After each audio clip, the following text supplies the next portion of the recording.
Sylvia. Alors ce court-métrage vient d'être mis en ligne, il s'appelle Labyrinthe. Un film sombre et intense, on vient de le voir, signé du réalisateur belge Mathieu Labaye. Désormais, tout un chacun peut avoir accès à ces 9 minutes d'isolement. Le Labyrinthe plonge le spectateur dans le quotidien d'un détenu condamné à la prison à vie, une cellule de 6 mètres carrés, dans lesquels la perception du temps et le rapport au réel sont bouleversés. Mathieu Labaye use de motifs cinématographiques répétés. Ce dispositif finit par créer un effet oppressant, c'est vrai, mais poétique aussi. Oui, il faut avoir envie de rester 9 minutes avec lui. Alors maintenant, on part à Beyrouth, la capitale libanaise, vue par un de ses artistes. Oui, Beyrouth, dans le regard de Mazen Kerbaj. Mazen Kerbaj commande souvent l'actualité avec un certain cynisme sur son blog.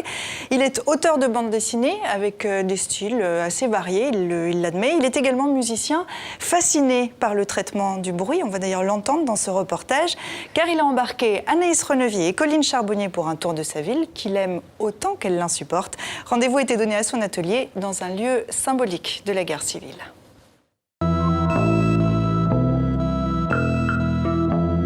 Ce matin, je suis venu et je glande. C'est le meilleur moyen de savoir par où recommencer. J'ai jamais travaillé d'après quelque chose de réel, et ce depuis ma plus tendre enfance, c'est-à-dire je dessine depuis toujours. Donc j'ai lu beaucoup de BD et j'ai surtout copié beaucoup de BD, ce qui fait que j'ai appris à dessiner dans les bandes dessinées, en copiant des bandes dessinées et non en regardant un objet réel. Je ne travaille pas de brouillon, je ne travaille pas de sketch, d'esquisse, etc. Et je travaille directement à l'encre. Je pense aussi que je suis très intéressé, bien sûr, par le bruitage en bande dessinée. J'adore cette histoire de pouvoir représenter, de comment représenter le son en images, parce que c'est vraiment, c'est autre chose. Mais c'est vrai que Beyrouth est une ville très bruyante. Et ce bâtiment en question, si je dois le situer par rapport à la guerre, il se situe vraiment dans le no man's land entre Beyrouth Est et Beyrouth Ouest. Et donc c'est un bâtiment que j'arrivais à voir du balcon de ma grand-mère. Je le voyais de très loin et il m'intriguait beaucoup. Je m'ennuie beaucoup dans les bars, je m'ennuie beaucoup dans les restaurants, je m'ennuie beaucoup, même quand on est avec des amis, ils m'engueulent tout le temps. J'aime bien dessiner en fait. Et d'autre part, j'ai très peu de temps pour dessiner des trucs pour moi, donc j'en profite. Il n'y a pas de ville comme Beyrouth, je pense pas que je peux détester une ville ni l'aimer autant que j'aime Beyrouth, et je la déteste parce que c'est une ville vraiment très spéciale. Et en fin de compte, bien sûr, je l'aime en fait, comme toute relation. On ne peut pas détester quelqu'un sans l'aimer.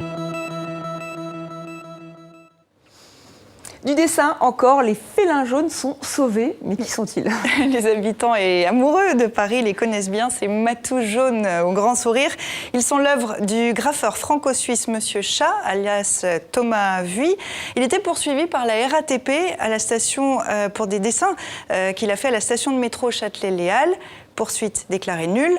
Pas par amour de l'art, mais pour un problème de procédure. Peindre sur les murs, c'est pas un délit dans ma famille, déclare Monsieur Chat. C'est un hommage à son grand-père peintre en bâtiment. Voilà, hommage à Monsieur Chat et à son grand-père. Merci Sylvia.